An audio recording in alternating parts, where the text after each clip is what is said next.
All right, everyone, let's have a heart-to-heart. Picture this. You're scrolling through Instagram, minding your own business, trying to make your way through yet another awful day of adulting. Suddenly, boom, the sky lights up like it's trying to give you the world's most intense fireworks show.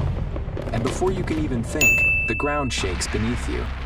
A nuclear explosion. Right there, in your neighborhood.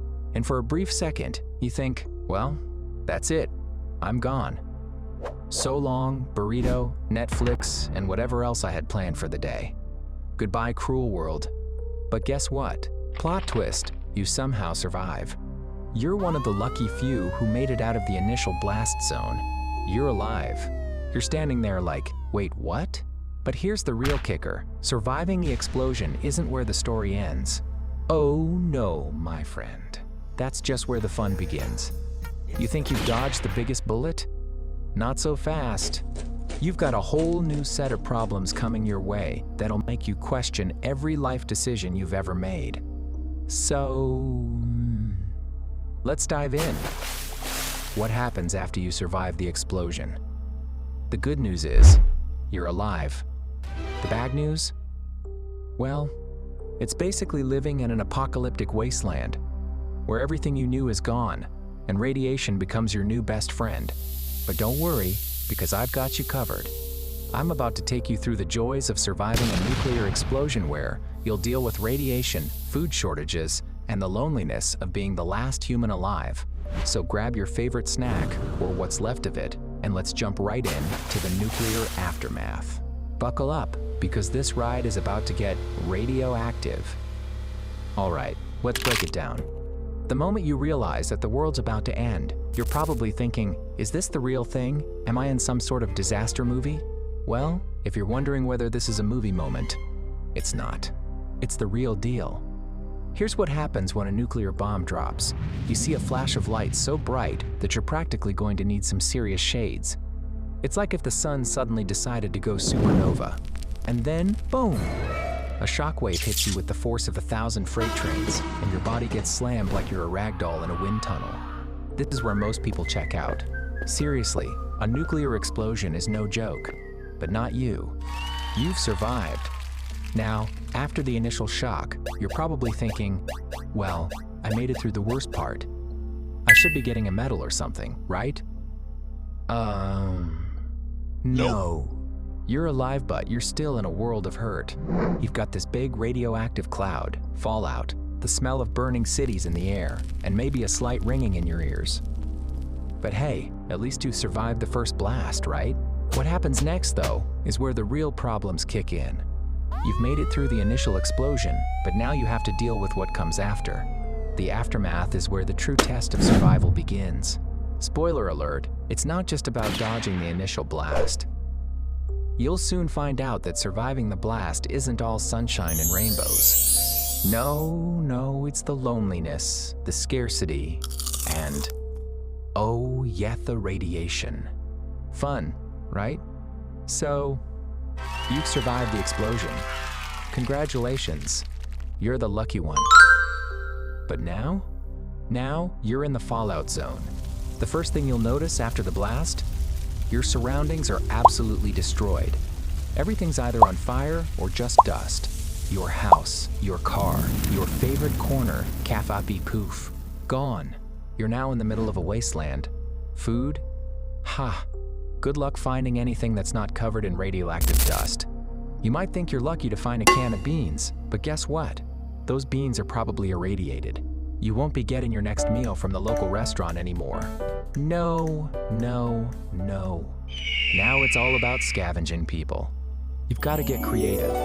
So, what do you eat? You'll probably have to survive on whatever you can find. Rats? Maybe.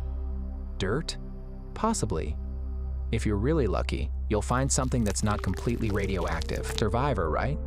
You'll make do with whatever you can scrounge up. Who needs a 5-star meal when you've got a few cans of radiation-flavored beans? Water's another issue.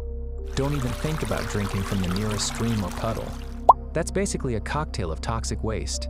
It's like Mother Nature's version of a prank. So, your best bet? Try to find a filter, if you're lucky. But I'm guessing most of you didn't pack an emergency water filter. You probably didn't even think you'd be in a post-apocalyptic wasteland today. Typical. And then there's radiation. You know, the thing that's going to make this survival experience extra fun. You're not just fighting hunger and thirst anymore. Oh no. Now you're up against the invisible enemy radiation. It's floating around in the air, settling into everything, and it's slowly poisoning you. You might not feel it right away, but trust me, your body will start to let you know. Fatigue, nausea, dizziness, and if you're lucky, hair loss. So, not only are you dealing with the physical exhaustion of surviving, but now you're literally watching your body deteriorate. I mean, who doesn't love a good radiation-induced meltdown, right? Let's talk about the mental side of things. You're alone, very alone. You've survived the explosion, but now you're wandering through a ruined world. No friends, no family, no internet, no cell service, no Twitter to keep you company. You're just there, staring at the empty void, hoping to hear another human voice, but all you hear is the sound of the wind blowing through a city that's long been destroyed. The loneliness will hit you harder than the nuclear explosion ever could. Imagine walking through empty streets, every familiar place now just a pile of rubble. You're surviving, but at what cost? And let's not even get into the fact that everyone you've ever known is probably gone. It's just you and your thoughts.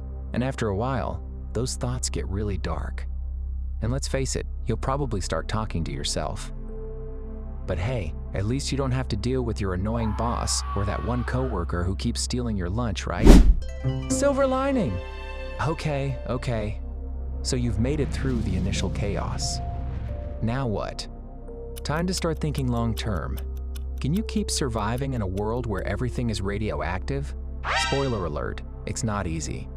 First, you need to find shelter. Because the weather? Yeah, it's about to get real weird. You've got nuclear winter on the horizon, my friend. The temperature drops. Crops die. The world gets colder than that one friend who always cancels plans last minute. No more sunny days. Just cold, radioactive winds and gray skies. But at least you've got shelter, right? Well, good luck finding anything solid. If you're lucky enough to find a building that's still standing, you've got to think about one thing: radiation shielding. Yeah, that's a thing.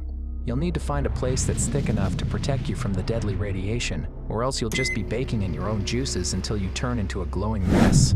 Awesome. And what do you do after that? I mean, you can't just sit there forever.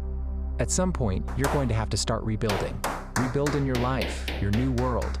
So, you're stuck in this eternal struggle, fighting for survival, fighting for the bare essentials, and fighting to keep your sanity. So, here's the deal. Surviving a nuclear explosion doesn't make you the hero of the story. No, my friend. It's just the start of an incredibly difficult, painful, and lonely journey. Sure, you made it through the blast. You survived, right? That's something. You're the one who gets to tell the tale of surviving the end of the world. How many people can say that? Probably, like, one. You're that person. And that's gotta count for something. So, what now? I guess you just live your best post-apocalyptic life. Keep your survival instincts sharp. Find some clean food, good luck with that. And maybe, just maybe, learn to love the quiet, radioactive wasteland you're now calling home. Stay alive out there, folks.